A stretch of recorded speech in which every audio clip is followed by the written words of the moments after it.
everyone. Welcome to episode 15 of Mike Dicta, America's best named legal podcast. I am your host, Charles Starr.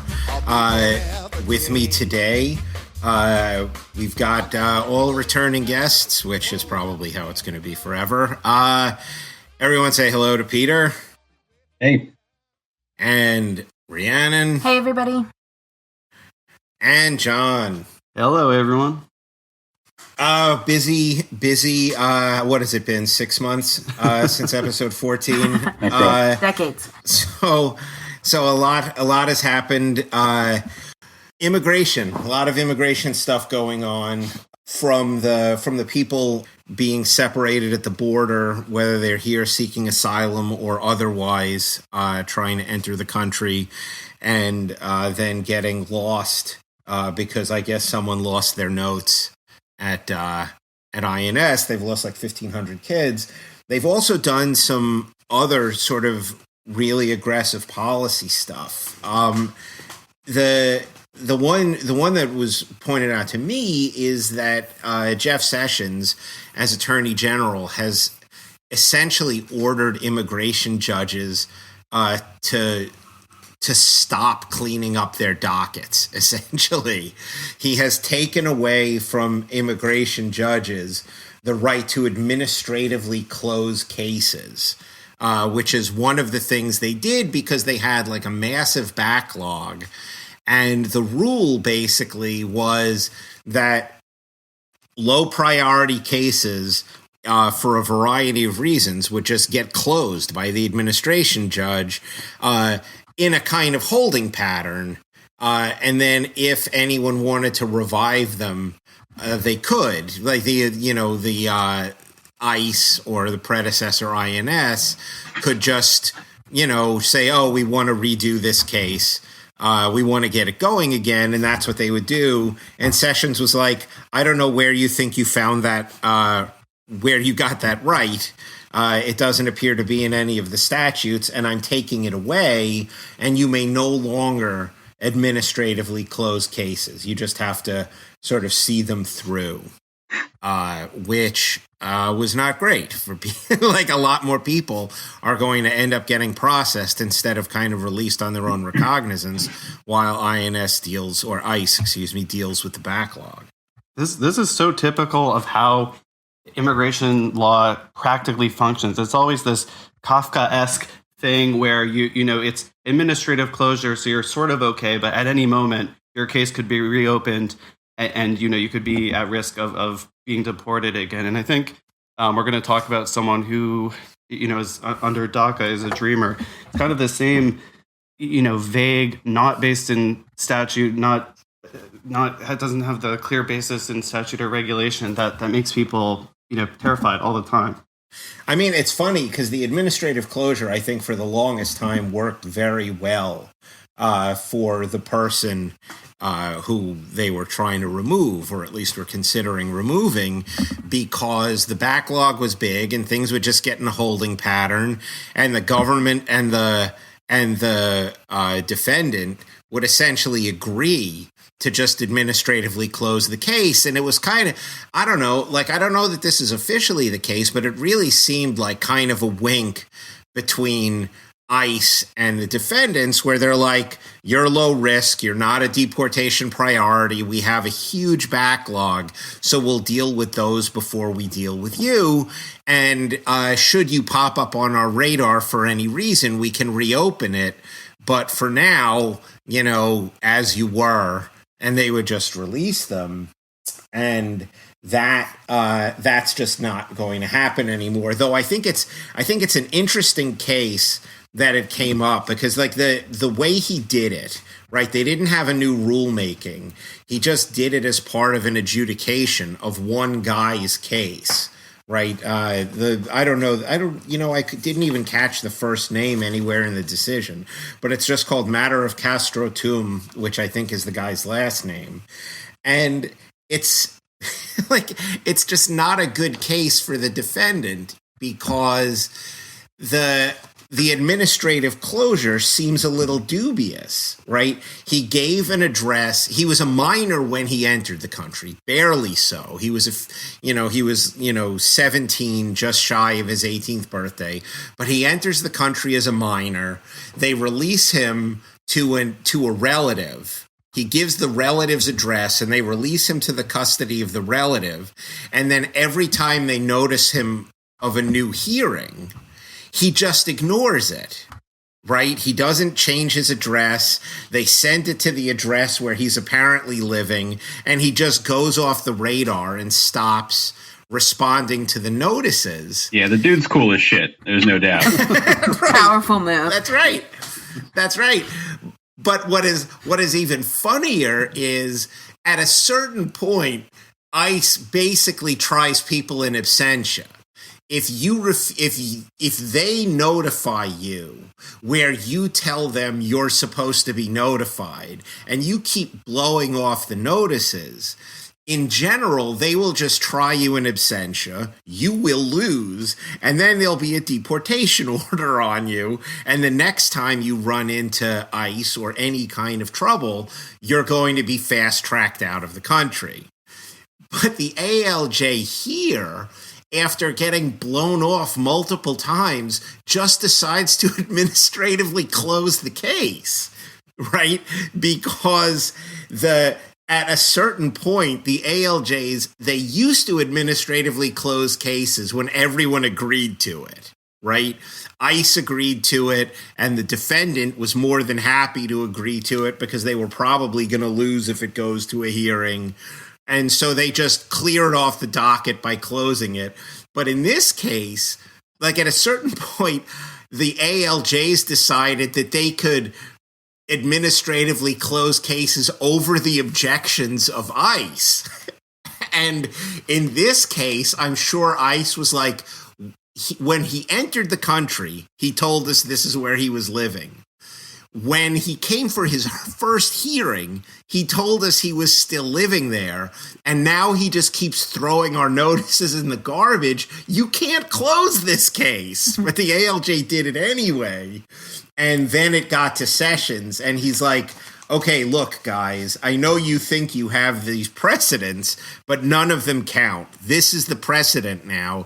You can't close cases like this. It's hard to argue on the merits, except for the fact that the ALJs seem to have been doing this just because there are so many cases, right? And if your deportation priority is people who have committed crimes or who are a danger or who have violated previous deportation orders or whatever sort of sane priorities they are, it's not what case is in front of me right now. And I think ALJs essentially took it upon themselves to prioritize cases. And this is just sort of not one that would have otherwise been a high priority case. I think it's pretty common in general across administrative agencies that there are powers like this where, unlike in a court setting, they can just sort of toss it for no reason. I see it in a lot of employment cases.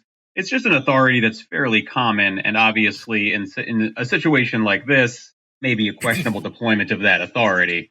But I think there's no question that it's a common power. It's not something that's sort of weird or out of line. Totally, and I think you also see that this is how the system kind of has to work when the system is so overburdened. When people are, when they get picked up by ICE, if they do bond out and their case is still pending, people are getting their cases set 3, 4, sometimes 5 years down the line. So it's kind of it's a necessary sort of discretionary tool. Isn't the practical effect of essentially now going forward that it's not retroactive, which I'm sure the ALJs appreciate, but going forward, the dockets are going to be so much more crowded. Wouldn't the practical effect of that be that, like Rhiannon said, but even more cases, hearing dates are going to be pushed back from how it currently is, years to 6, 7, 8, 9 years, which sort of has a similar effect as the administrative closure, in that these people are sort of in limbo. I think that is kind of how a lot of it is going to go. I think once they take away the fact that ALJs said to themselves that they could administratively close cases over the objections of one of the parties was probably a bit farther than they should have gone. Right. You know, like if ICE is ready to move forward on the case and they can demonstrate, you know, that it should move forward, I don't think that just closing the case in their face is like it's probably a bit bolder than they should have been. And so I think in general, what you'll end up with is, once the backlog starts again, like John said, Sessions was smart enough, because there are like hundreds of thousands of these cases pending, and he was smart enough not to say all 300,000 cases have to go forward now, but the stuff that, like, it's just a going forward order. They can't keep doing it. And so as the backlog intensifies, you'll probably just see agreed upon administrative closures. You know, like they'll either pick a date, they'll either adjourn all the way out in the future, right? Which Sessions basically said it's within their authority to adjourn cases. They just can't close them. And so what I think you'll see a lot more of is long-term adjournments, which have a similar effect. But I think one of the problems was administrative closures just created like a huge, essentially a paperwork burden on the government, where they had to remember to reopen the case, and they just wouldn't. They would just throw it in like into the later pile, and it would never leave the later pile, which is good if you don't want your case heard, because you're essentially in the system but not necessarily deportable. And so you can just wait out the government's backlog and incompetence while staying in the country. But, you know, he's just moved it to a system where you have to more actively adjourn. And I think actually of the two things that finally pissed him off beyond belief, one of them was the ALJ's closing cases over the objections of ICE. And the second one was when ICE tried to reopen cases, they set up a body of law where ICE had to demonstrate a change in circumstance justifying the reopening of the case. And I think that was like a bridge too far, because he's like, the circumstances that they're in the country in a disputed circumstance, and we can resolve that dispute whenever we want. And so I think he got upset at that kind of arrogation of power to the ALJ too. And so as the Attorney General, he kind of dialed that back.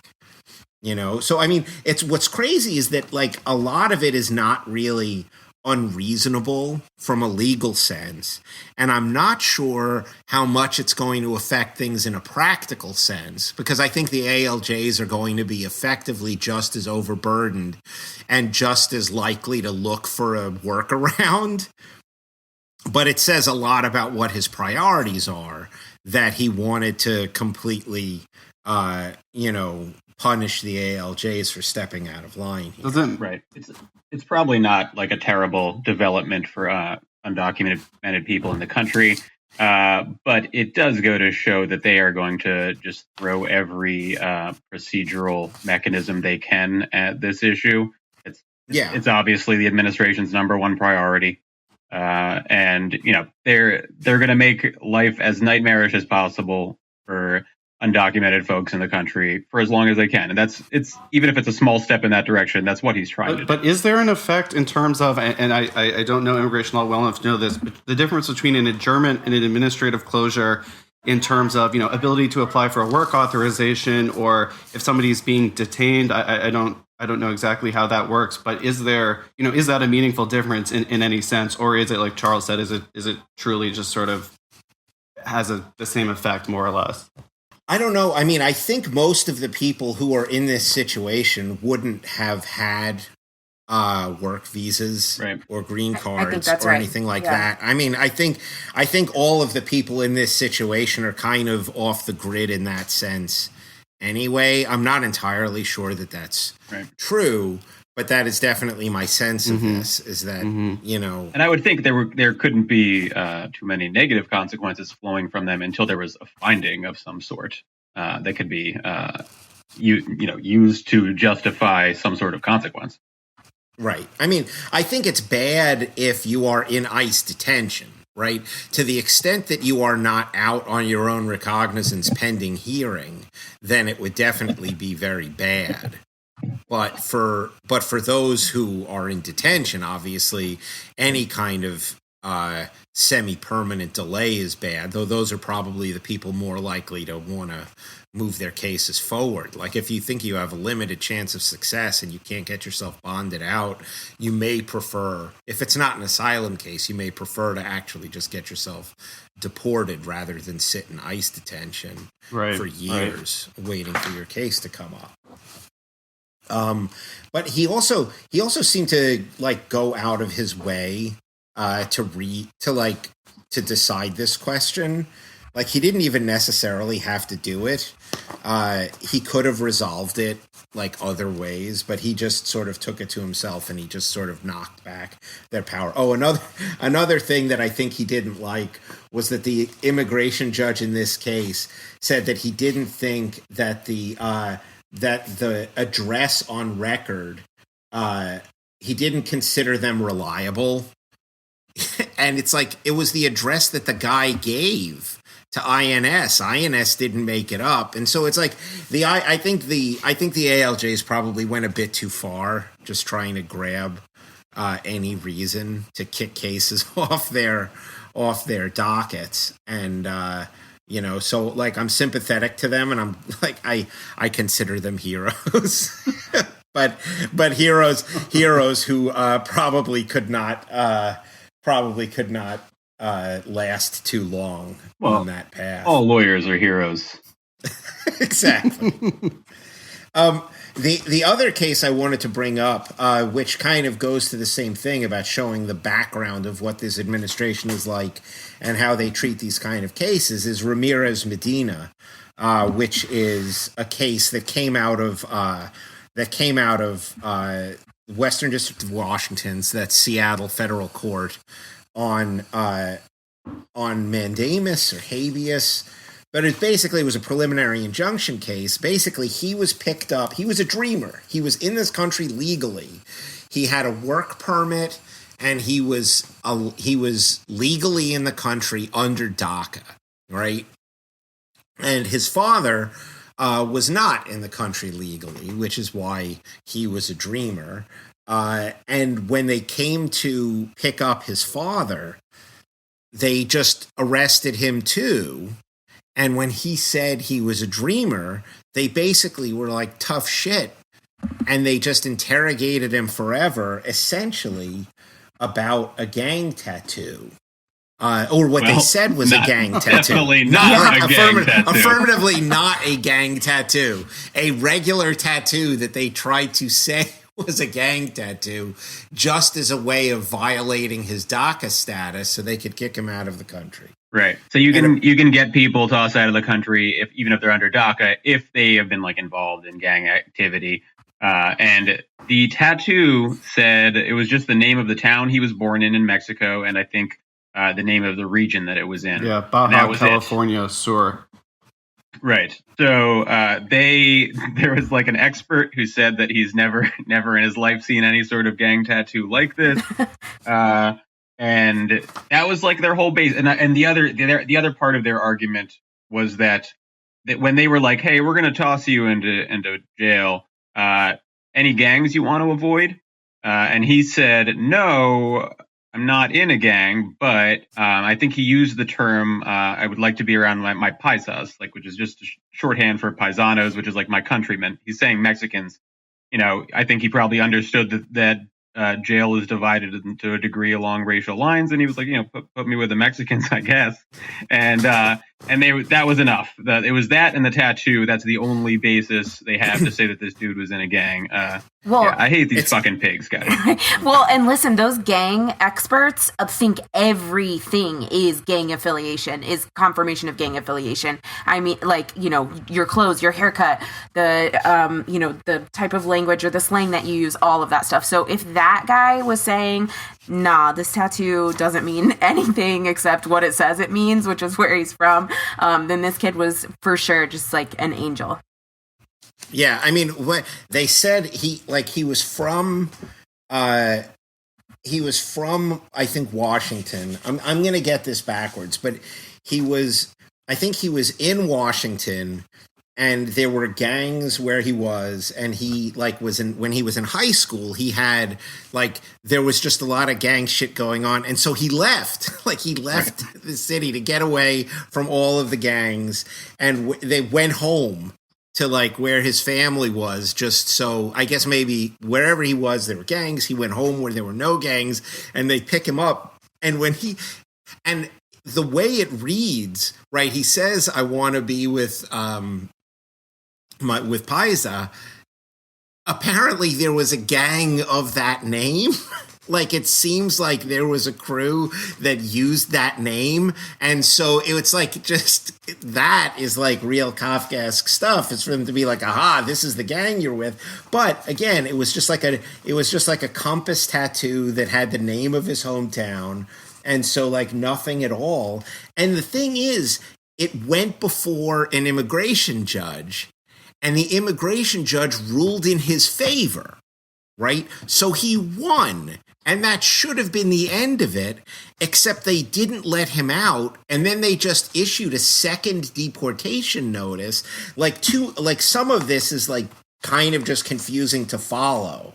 But they just sent an additional notice of action letter or something, which apparently invalidated both the immigration judge's decision and the initial DACA finding, which also, when he was designated a dreamer in the first place, the first group of people also determined that he had no gang affiliation. So it's one after another, people just find that he is not gang affiliated, and the people at ICE just shrug their shoulders and go, well, it's gang affiliated to me. Right. And so they kept trying to kick him out. It's not like he developed a gang affiliation. They're saying he's always been in a gang. It's well, you just ran background checks 2 years ago, guys. What are you talking about? And the court latched onto that. By the way, you're kind of changing your mind here, right? Right, and I think that's what the district court is so angry about, is they say that even if a power, a decision-making power is discretionary, it has to reflect some sort of reasoned decision-making, though. So you can't just send a notice that says, here's a new deportation order, and your dreamer status is null and void now because we sent this order and because we said so. Based on a gang affiliation that they can't convince anyone else exactly exists. When I heard that, paisa, which basically, means countrymen in Spanish, or with regard to Mexican people, I was just imagining, old Italian mob guys, who call each other paisan, imagining the gang unit of the FBI being there's this huge gang called, the paisan, it's in every city, Italian people in every city in the country. It's the super mafia. I mean, it's crazy. My boys, they call themselves my boys. Right. And I mean, just anecdotally, in the wake of this case, I've just seen people talking about the fact that this has become fairly routine in ICE, that when they want to hold someone, they just assert a gang affiliation.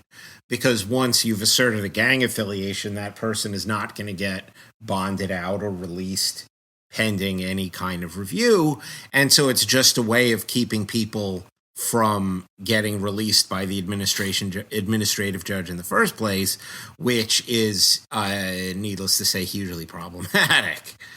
I mean, this is all in the shadow of Trump's, what was then campaign rhetoric, and now just his administration's position. He spent all of last week calling people from MS-13 animals in a context that might make a reasonable person think that maybe he wasn't just referring to people in MS-13, but perhaps a broader ethnic group. And his whole pitch and what his defenders of the conservative position on immigration have always been saying is, we're going to target criminals, and that'll always be the priority. That's the real concern, that like people without background checks or whatever can slip across the border and wreak havoc here. And obviously, I mean, I think you don't need to be a genius to figure out just on its face that that's bullshit. But it's obviously bullshit when they are painting criminal records onto like the nicest boys in the world. I mean, this kid has like a stellar record. No criminal record. Every frat boy I've ever met has a has a worse criminal record than this dude. And they're saying he's gang affiliated. They obviously know that he's not. I don't think they're this stupid. I think they know exactly what they're doing. They just want a reason to kick him out, which means that someone from on high told them to do this. It's a policy, right? And it's coming down to some degree from someone in the Trump administration. Why it is so hard for people entering the country is because ICE and Homeland Security have such broad authority at the border to do anything. And like last week, the 11th Circuit handed down like what would in other eras be considered a sort of really insane case. But what they found, the 11th Circuit decided that when you re-enter the country, Homeland Security, border, whatever, has the right to search all of your electronic devices with no reasonable suspicion necessary. Right. And the case, like, it's one of these cases where, like, the defendant is insanely unsympathetic because, and it's like, it's always really easy to introduce really terrible rules when the defendant is such a piece of shit. But in this case, it was a guy entering the country with child pornography on his computer. And so, he's stopped at the border. They seize his devices to look at them. They take their time. They find child pornography on all of them. He pleads guilty with the one reservation of rights to be able to appeal the search itself because there was no reasonable suspicion to search his devices. And the 11th Circuit finds that it was unnecessary, right? That the border, the rights at the border are essentially zero, and they can search your devices with full discretion, with no limitation. Yeah, and just to give a little bit of background, so the courts have previously found that you don't need probable cause to search. So just the standards are kind of stacked a little bit. So probable cause is what law enforcement needs to search, to fully do a search, say, of your person or of your car. Recently, I think the case is Riley, the United States Supreme Court decided that or held that law enforcement has to have a warrant, which means that they have to have probable cause to search your cell phone, so your kind of electronic devices. The courts, though, prior to this case that we're discussing now, said that they don't need probable cause to search, so they don't need to take the time to go and get a warrant. But the lower standard of reasonable suspicion, which is the standard that say law enforcement needs to stop you, to pull you over, you have to have reasonable suspicion that some crime has or is occurring. That still needed to be found, but this case now says you don't even need reasonable suspicion to search somebody's electronic devices, somebody who's coming into the country. Yeah, and I think what was crazy about this case is they didn't even need to make that decision, because they very easily had reasonable suspicion. Right. We talked on episode 14 about Michael Cohen and the suspicious activity reports, which is basically like when transactions of a certain size pass through a bank, the bank has to fill out paperwork and send it to Treasury or whoever, saying, this transaction happened, it triggered this in our systems, and so here's a suspicious activity report. And some third-party payment device that I'd never heard of called Xoom, Xoom, also has the same kind of reporting requirements. And apparently one of the triggers in that payment system is small payments to certain countries which are known for distributing child pornography. And so they had gotten a hit on this guy already. And so like a year and a half ago, this guy was in the system as a potential consumer of child pornography. So when he entered the country, they actually did have reasonable suspicion to search his computer in the first place.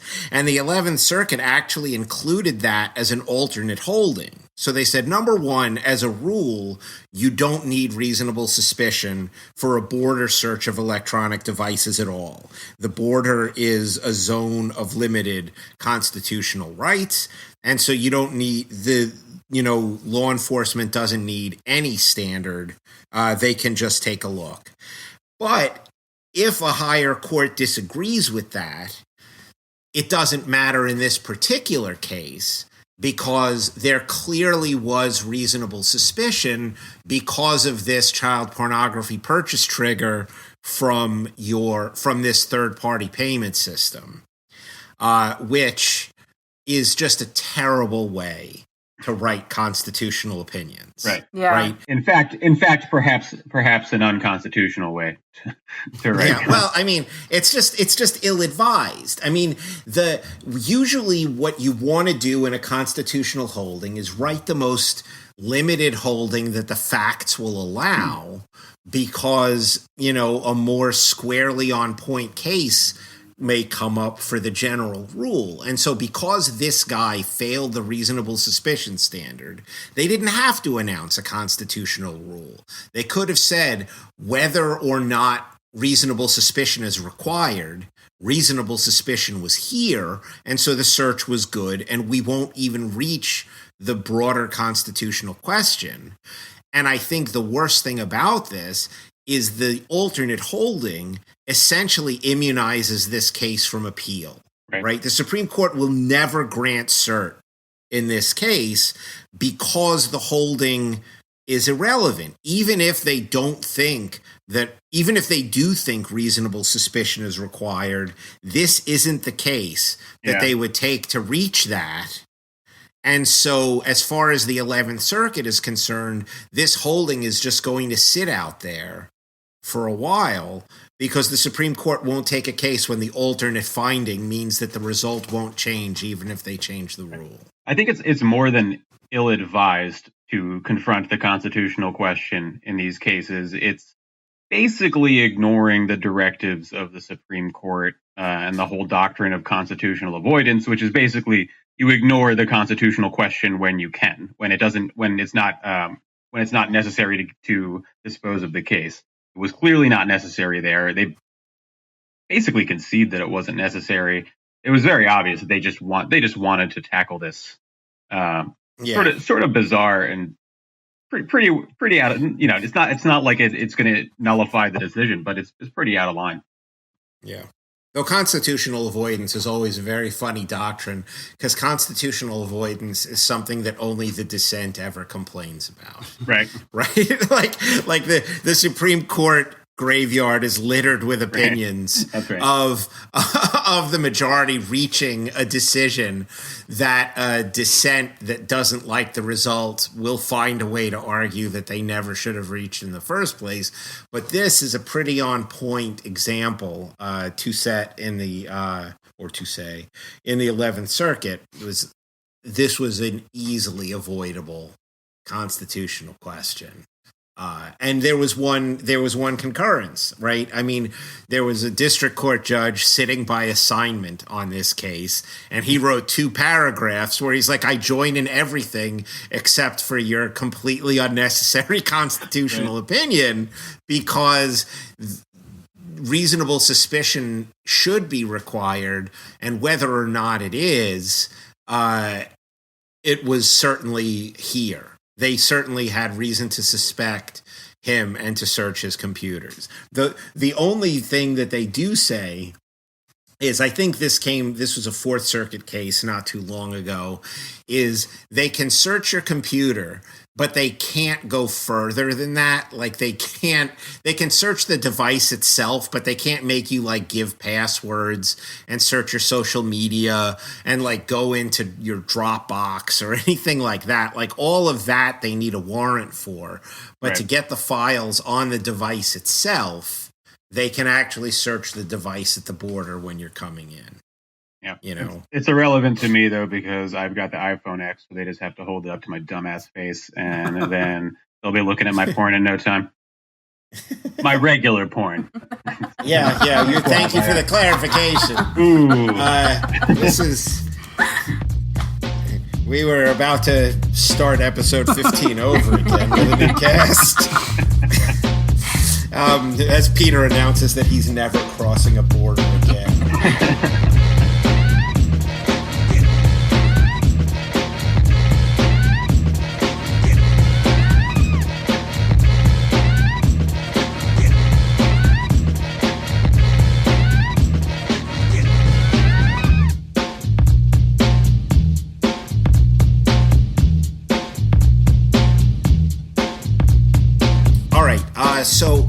So topic 2 is about the First Amendment. Basically, it is tangentially related to foreign policy, but there are 23 states now. 23 states across the country have passed one form of anti-BDS legislation or another, stopping. Which essentially makes it illegal to do business with the state if you don't, in the simplest version, if you don't certify that you are not participating in a boycott of Israel. Right. There are 2 big active cases that I'm aware of. The first being in the District of Kansas, a case called Kuntz, which actually has a resolution.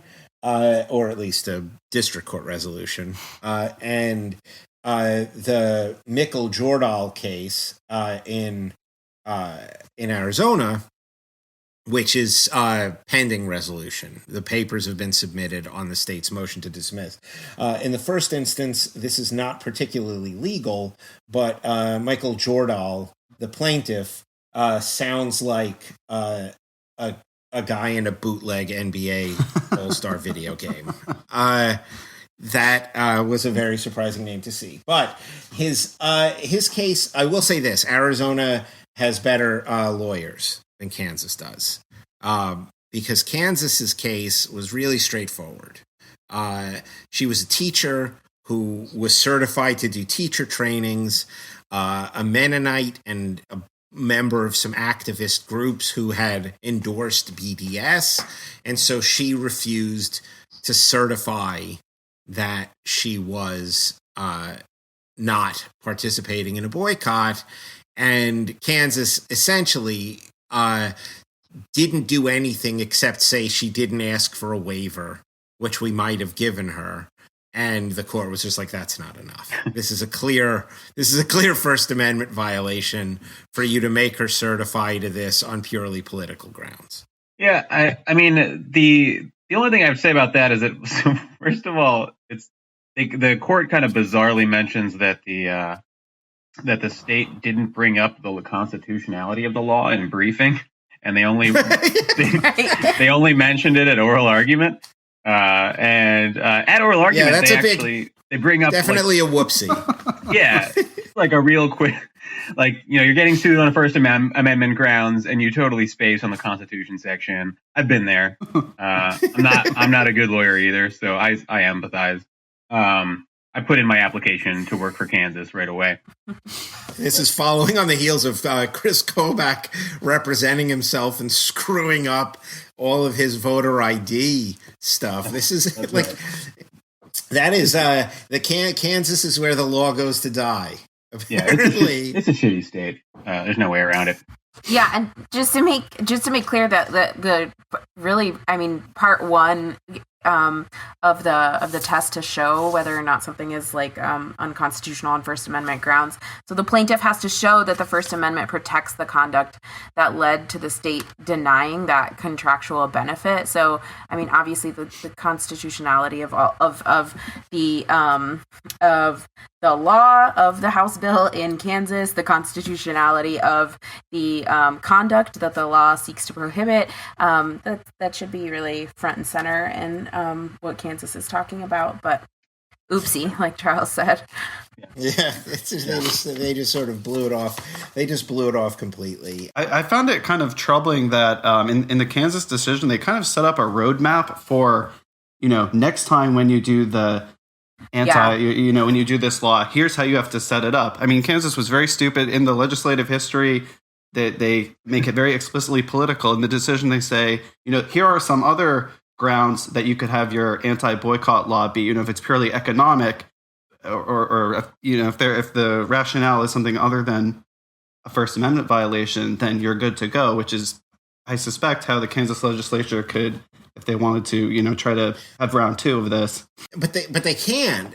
But the reason why they can't is because their goal is narrow and political. Right. They don't want a broader anti-boycott rule, right, because they want other kinds of boycotts potentially to be okay. And so they can't really write around it. They can't really write around it in the same way. I think one of the interesting things in one of the footnotes, right? The benchmark case, the landmark case here was the NAACP versus Claiborne Hardware, which was a case in, I think, Mississippi. At around the same time as the Montgomery bus boycott and all of that, was a group of activists and African Americans in Mississippi had essentially boycotted collectively white-owned businesses. Right? That was it. All white. They were just going to, shop black as the point until the law changed. And so this group of white business owners sued in order to invalidate the boycott. And of course, they won all the way through the Mississippi Supreme Court, winning damages in Mississippi State Court for the economic effects of the boycott, because these black people who they loathed had stopped shopping at their stores. And one of the arguments that was made during the course of the legislation is that the boycott was sometimes enforced with violence, which is to say, if someone was caught shopping at a white-owned business, I think someone threw a brick through somebody's window, and there were other isolated instances of intimidation.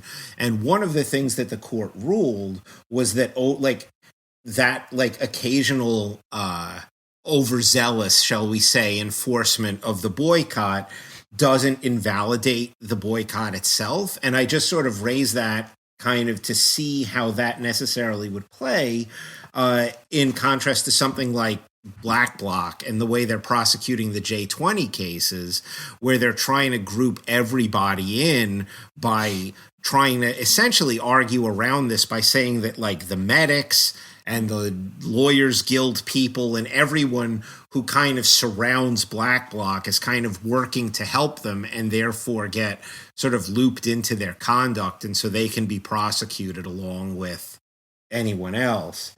I feel like that kind of broad prosecution is a way of trying to get around this kind of holding, in Claiborne Hardware. There is one other thing in here, which is the Rumsfeld v. Forum for Academic Rights, I think is the name of the case. The law school Academic and Fair. Yes. Rumsfeld versus Fair, basically.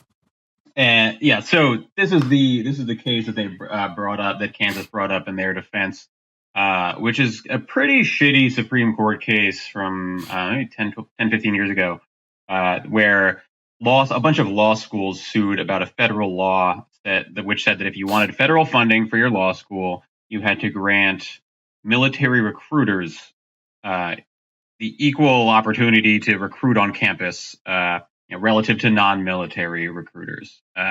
And law schools sued on First Amendment grounds, and the Supreme Court said, no, that is not inherently expressive speech, meaning that you would really have, it doesn't send an inherent message. You'd have to clarify why you're doing it. I think it's pretty... Which was weird, because they clearly clarified why they were doing it. I mean, and everyone fucking knows why you're doing it. I mean, you're not a big fan of the military. It's very simple. It was specific, though. I mean, it was specific. It was because of don't ask, don't tell. Right? They were not allowing JAG to recruit on campus because don't ask, don't tell was anti-homosexual discrimination. That's right. And but so I don't think you need to dig that deep for it to be expressive speech. And but the Supreme Court tried to parse it in a very fine way that actually I thought is kind of bad news for the BDS folks. I think the court kind of worked itself around it, but not a good case for people who want to engage in this sort of stuff, because it really does give the state all the tools they need to crack down on these sorts of boycotts without making it seem like they're doing, like they're going after expressive speech. Yeah, I mean, it was Arizona argued the relevance of Rumsfeld v. Fair, I thought, a lot better, mostly because they seem to have argued it coherently. And on paper, which and on paper, right? It made it into their briefs, but it was just sort of very similar. There's a federal law which doesn't allow you to obey boycotts sponsored by a foreign government or at the direction of a foreign government, which is just sort of a weird fit for this, because BDS is not really government directed in any way, right? It's, and the feds would then have to recognize Palestine. It's a huge catch-22. Right.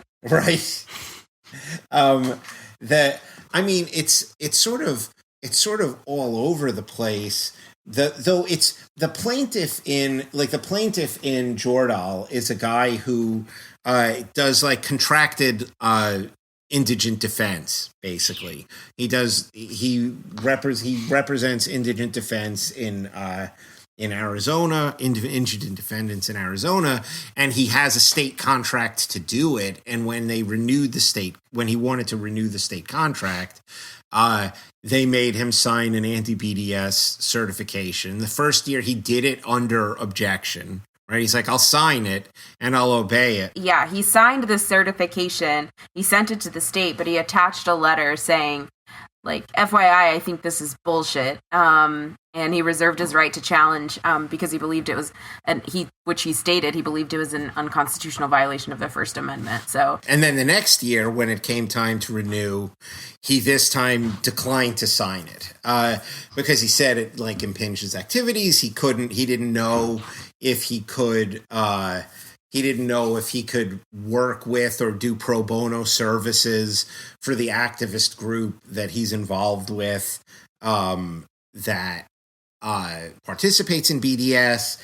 And, I just feel like so much of the state's opposition is kind of parsing his personal conduct. Because I guess he was deposed and he's like, well, I don't oppose.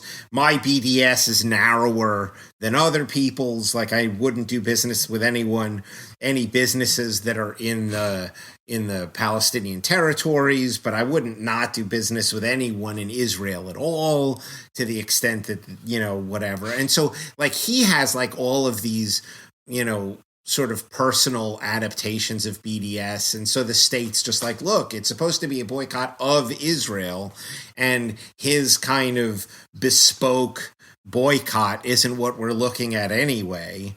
And the harm that he alleges is that he bought so much of his harm is weird, because it's he couldn't get a better deal. Right, he had to buy an HP printer, even though he would have bought a different printer, except the deals on Hewlett Packard were too good.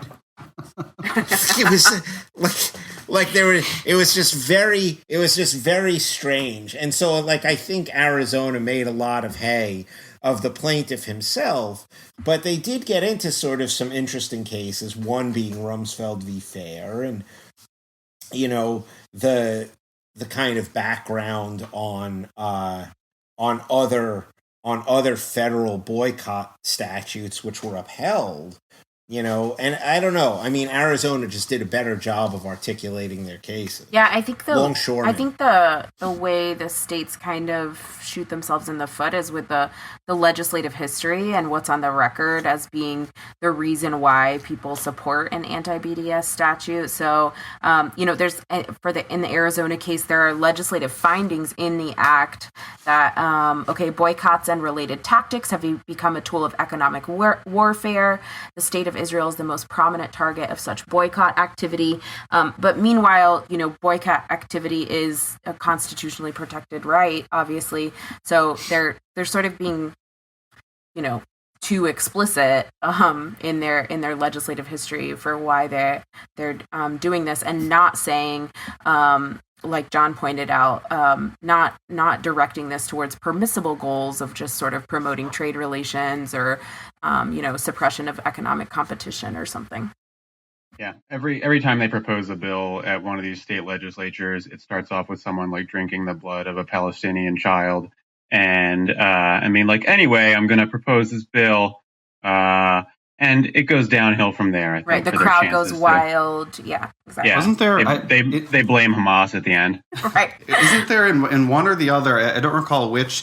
There's discussion of whether an anti-BDS boycott. If you were to want to boycott a person or an organization that was boycotting Israel, that would be permitted, which I think is right. Wild. Right. They very explicitly say that anti-BDS is fine. Right. So that's sort of problematic. I think there are other interesting things in here. I mean, they both analogize BDS to either anti-Semitism in one respect, or at least national origin discrimination in another respect, as a way of kind of trying to fit it into a civil rights framework itself. They also, in one of the cases, I just thought this is interesting about how politics align. When they're talking about speech, they make reference to Citizens United, and they're like, also clearly money is speech, right? So we couldn't stop you from donating to an anti-BDS campaign or something, but all we're regulating is conduct. And so your conduct of participating in a boycott, we definitely are allowed to do. And I thought one of the interesting disputes is that one of the Supreme Court cases that they rely on is a case, the Longshoremen, during the height of anti-Soviet politics. They essentially refused to unload They boycotted by refusing to unload Russian goods from from ships coming into port. And, the companies were like, this is not a valid boycott. It violated some statute or other. And they're like, you can't just discriminate against Russia. And the way Jordal, the way the plaintiff distinguishes that case is he's like, that was strictly a labor case, and it fell under all of this, this labor rubric. And the way the state responded is they're like, oh, they make this facile distinction by saying that it's labor, it's, based on, because it was a union, and this is just an individual. But the entire basis of the Longshoremen's case was that it was improper concerted labor activity. Right. And so it wasn't really a facile distinction. It was very important to how they distinguished those cases. I do agree with what Peter said before, that the Rumsfeld Fair case is going to be a lot of trouble. It's the best defense that these states have, because Rumsfeld v. Fair is so stupid about how it defines conduct. Yep. Right? It clearly was an expressive boycott, but they didn't like the idea of boycotting the military, and so they just kicked them off. If we can back up for a second, I have to say the idea that Kansas state senators are calling BDS anti-Semitic, as if anyone in the Kansas legislature has ever met a Jewish person. I find it despicable. I also thought it was funny in the Kansas case. They were like, if we don't have anti-BDS legislation, if we don't make all of our government contractors certify, then the state of Israel may consider us a hostile environment and cease doing business in Kansas. I'm sure they will. To which the judge was like, "Oh, come on!" like at least, like if there were any proof of this, I'm sure you would have submitted it. You didn't, and I'm assuming the state of Kansas exports 56 million in 2016. Exported $56 million worth of goods to Israel. They made a point of pointing that out. That's maybe a lot of money for Kansas. Yeah, they didn't want to lose it. They didn't want to lose it. How much was coming out and how much was going in? But yeah, the other thing that they do is they distinguish. They claim that Jordal is anti-BDS. They're trying to pose it as a subsidy, right? That the court doesn't have to grant a benefit to someone who wishes to express a right. But here, I don't think it's a subsidy so much, because they try to distinguish 501c3 and 501c4, right? If you want the better tax treatment, you can't also be a political advocacy organization, which of course is also a bullshit distinction in 2018. But they try to phrase what Jordal is doing as being just a subsidy, which is a kind of weird way of putting working for the state. He either can or can't get a government contract, so it's a really weird place to try to shoehorn in the that distinction. Yeah, I thought it was interesting. Also, the religious angle. The Kansas person was a Mennonite. I think the Arizona person was a Lutheran. The Kansas decision addresses it a little bit when they're talking about when the waivers might be granted. That there was something like, if the person had invoked their Mennonite beliefs as the reason for the boycott, they would have granted the waiver. Versus, I think the quote was someone who says, "I just don't want to do it," that they wouldn't grant a waiver in that situation. And it's not really sort of the crux of the case, but it is interesting to think about that aspect of it. Yeah, the Kansas case, like the decision spends a lot of time on doctrines like mootness and ripeness. Yeah. Because Kansas didn't waste any time briefing constitutional issues. They instead rested mostly on the fact that the Secretary of State submitted an affidavit saying that if Kuntz had asked for a waiver, she would have gotten one. And Kuntz's response to that was, well, I asked if I could have the job without submitting the certification, and the person responsible for handing out the assignment said no, and so that was enough for me to file suit, and the court agreed. But they did. They went through the mootness and ripeness, and one of the things the judge said was, that's all well and good that the Secretary of State has said that she would have granted a waiver in this case, but you haven't really made it any kind of official policy. You've just put it in this affidavit, which means that even if you grant this waiver, the next person in the same situation has no real guidance on whether they will be able to get a waiver.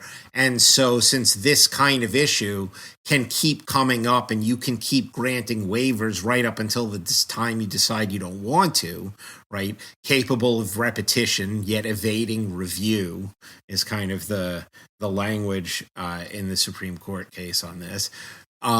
Because this, it's not moot. Just because you say you would have granted a waiver. It is ripe, even though she didn't ask for a waiver because she was specifically declined the job opportunity. And it's not moot because even if you would have granted a waiver in this case, there's no real binding nature to that specific waiver.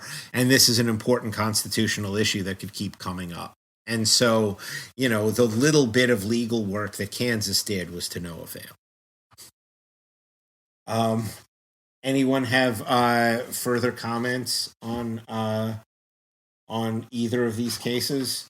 Just that I was doing some background research on sort of anti-BDS laws generally, and they exist outside of the context of state contracting specifically. They're in, Charles, you said 23 states. They cover different things. I was surprised to find, or maybe not surprised to find, that New York has one of the laws is aims to prohibit public funding of student organizations and on the website they spelled it pubic, but I think they mean public universities in New York. If the student organization advocates for boycotts of Israel, and there's a lot like this. There's actually one that the United States Congress, I don't know where it is in the lawmaking process, that wanted to make it a felony to do BDS, which is insane to me. Totally insane to me. Yeah, where you see a lot of this legislation aimed at is particularly student activism, like across college campuses. So that's really interesting to think about too, is when, sort of free speech activists are talking about how Nazis should be able to come and talk on, to college kids or whatever the fuck. But pro-Palestine or BDS activists on student campuses are, should be criminalized. Yeah. Do you think they're being disingenuous about the free speech stuff? Yeah. Yeah, I can find nothing less surprising than that Andrew Cuomo supported an anti-BDS law on public universities. That was a big deal, as I think he actually went on the record when maybe it was Linda Sarsour, but it may have been someone else, but was going to give a speech at I think Brooklyn College. And there was a huge sort of hue and cry to keep that speaker from coming to campus, in what seems like an insane, clearly obvious viewpoint discrimination. Right. So yeah, I'm not surprised. I think one of the other places that this came up was in the aftermath of Hurricane Harvey.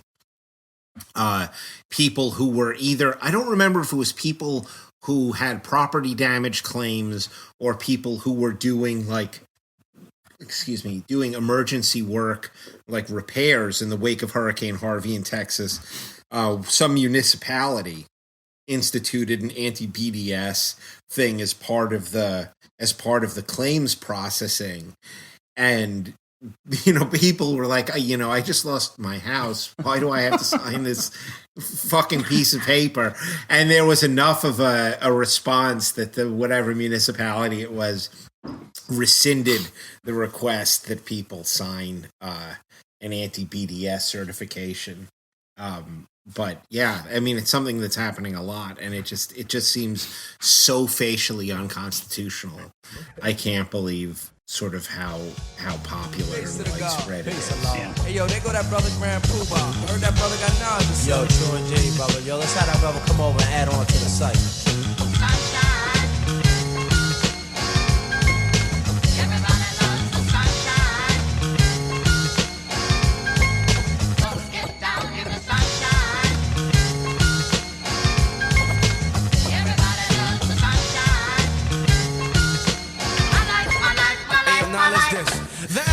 And so with that, we go to our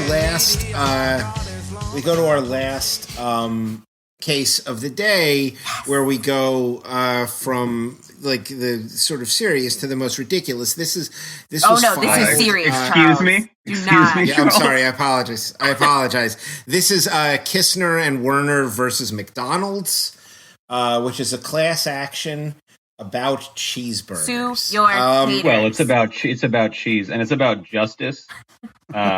It's about fighting for something and taking what little time you have on this planet and doing something good with it. The American dream. That's right. Specifically, the claim is that when you order at the drive-through or at the self-service kiosk at McDonald's, whether you can't order a cheeseburger, you can't order a hamburger, a quarter pounder.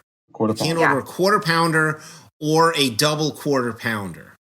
You can only order a quarter pounder with cheese or a double quarter pounder with cheese, and then hit the no cheese button, for which no discount is offered. So he's fucked. And so they are suing as a class action for all of the undiscounted cheese on their cheeseburgers. And so that is the claim. I want someone else to address the claim before I give my hot take. I just want to highlight how much the words cheese they do not want is mentioned in this complaint. So people are forced to pay for 2 slices of cheese which they do not want, order, or receive. And that phrase, the cheese we do not want, is repeated, I mean, just infinity times. It should go on a bumper sticker. Like the placard, a sandwich board. My take is this is exactly like the individual mandate under Obamacare, and is equally offensive.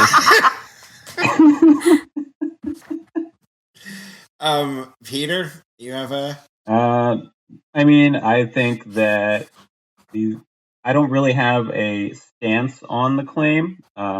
It is brought, of course, under the Sherman Act, which was the first thing I thought of when I realized you couldn't just order a quarter pounder. I was like, this. There's got to be a federal statute.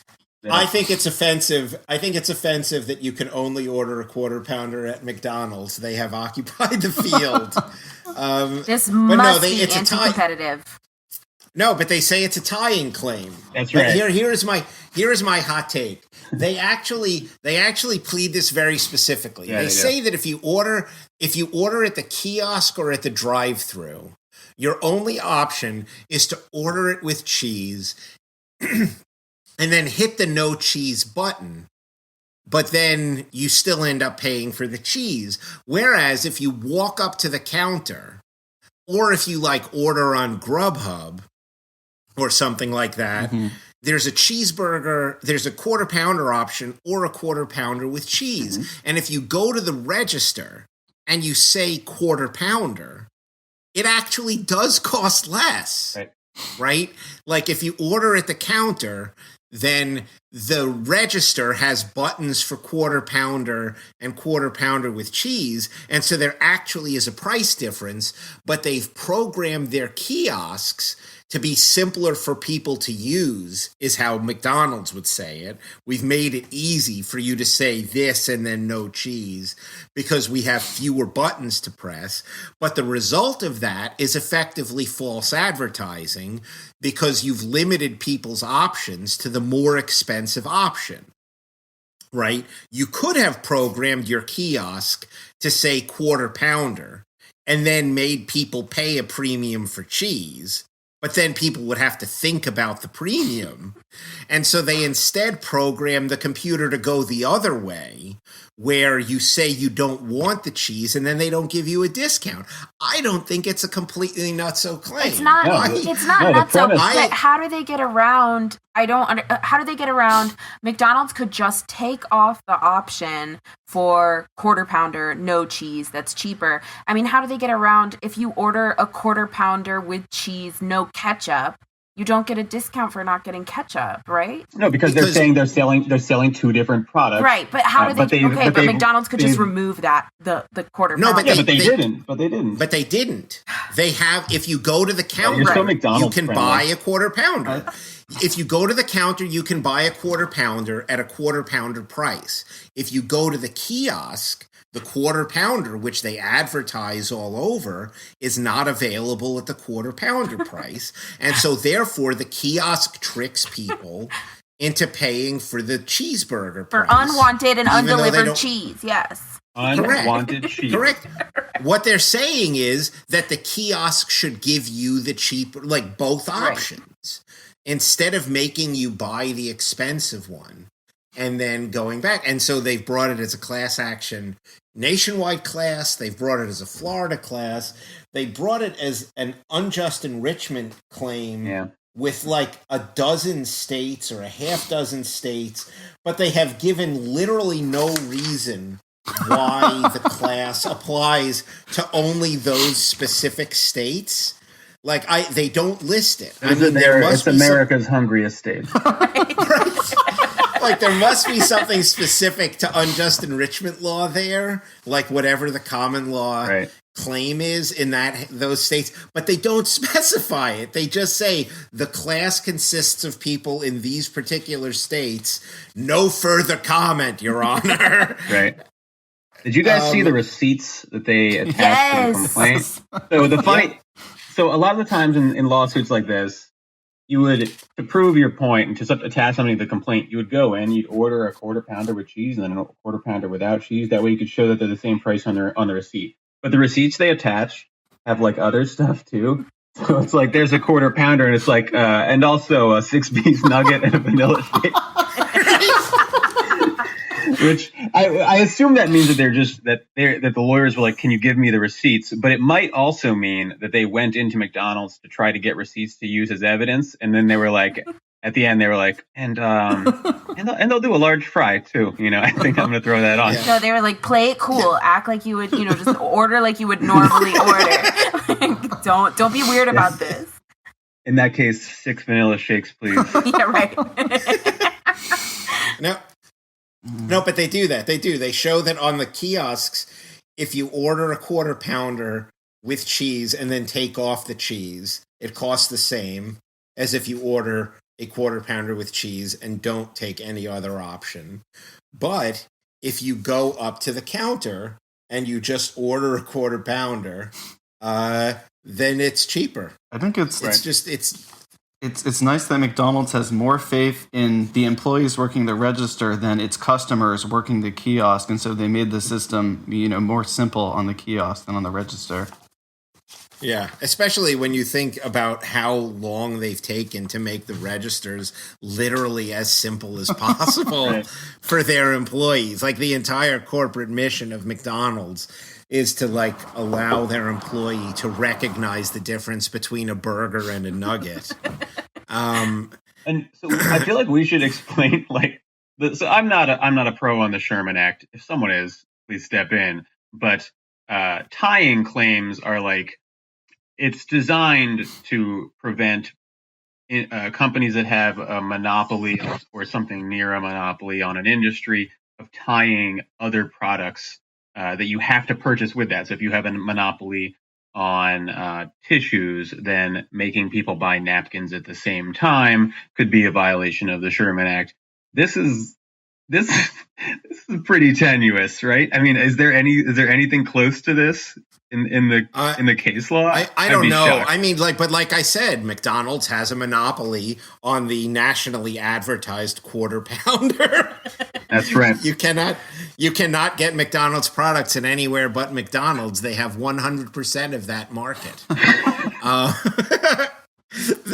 I guess one of the most famous tying claims was the Microsoft case, right, where they were accused of tying, using their monopoly in the operating system market to bundle their browser, the Internet Explorer, to dominate the browser market. Yeah. And that was I think Netscape, I think, was the first who complained, but that was just brought actually. And you also, when you got Windows, you still had to pay for the cheese. It was the same thing. Right. So the cheese is Internet Explorer in this analogy? Yes. No. It was packaged with cheese. It was a shrink wrap agreement and one slice of shrink wrapped American cheese. Oh my God, that was a lawyer joke. No one in the audience is laughing. It's okay. That's okay. My intended audience thought that was exactly as stupid as I did. But yeah, No one has yet said the cheese stands alone which forces me to just put that in. Thank you for as your the service, coda Charles. on this. Yeah. Are they? So, they're asking for damages, but if I were in their shoes, I would just be asking for the cheese. No, that's No, they he don't want it. cheese. God damn They it. did not ask for Wait, it, they didn't and they ask for do not damages? want it.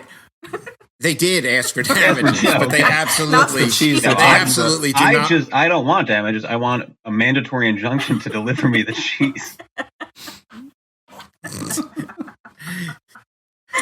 I want to. If I was the plaintiff's lawyer, I would say, look, you can walk out of here with money, or you can walk out of here with a closet full of cheese. It's up to you.